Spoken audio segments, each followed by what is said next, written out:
For more than a century, a number of dams had blocked the salmon run in the Klamath River and shut down the livelihood of communities of Indian tribes living near or along its banks. With the removal of the last dam, hopes are shining bright for the revival of the Indians' livelihood, as we hear more from VOA's Matt Dibble.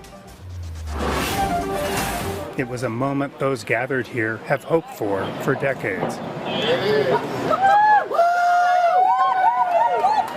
Last week, a demolition crew broke through the Iron Gate Dam, the last of 4 hydroelectric dams being removed on the Klamath River, which stretches for 400 kilometers from the state of Oregon to the California coast. The dam breach is part of the largest river restoration project ever undertaken in the United States.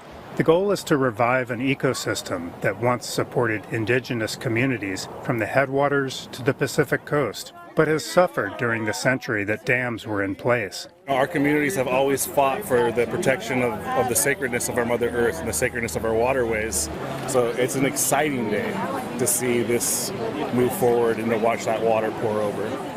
Salmon migrate between the ocean and fresh water. They were once abundant throughout the Klamath Basin. But after dam construction, salmon were blocked from reaching the upper river. Water temperatures rose, and toxic algae bloomed. Salmon populations dropped below 10% of what they once were.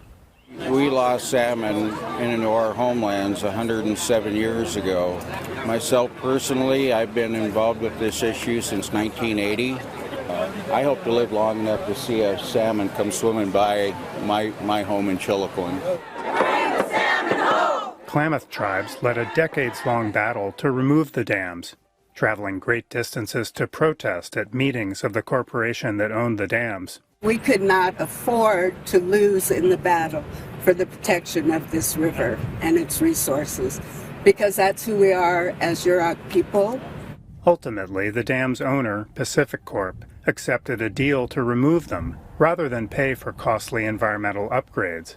Draining of the dam's reservoirs began in January and has uncovered over 1,100 hectares of land the state of California has pledged to return to the Shasta Indian Nation, which once lived there. This year, teams of mostly tribal members have been planting native seeds in the former lake beds and restoring habitat for returning fish. And the river's people, who have sometimes clashed over the precious resource of water in this arid region, will also be making a fresh start. So now people have to reestablish those relationships that have been severed by these dams and recognize our common reliance on one another to fix the world. Many in the crowd, while taking a moment to celebrate, acknowledge that a restored Klamath ecosystem is still many years away. Matt Dibble, VOA News, Hornbrook, California.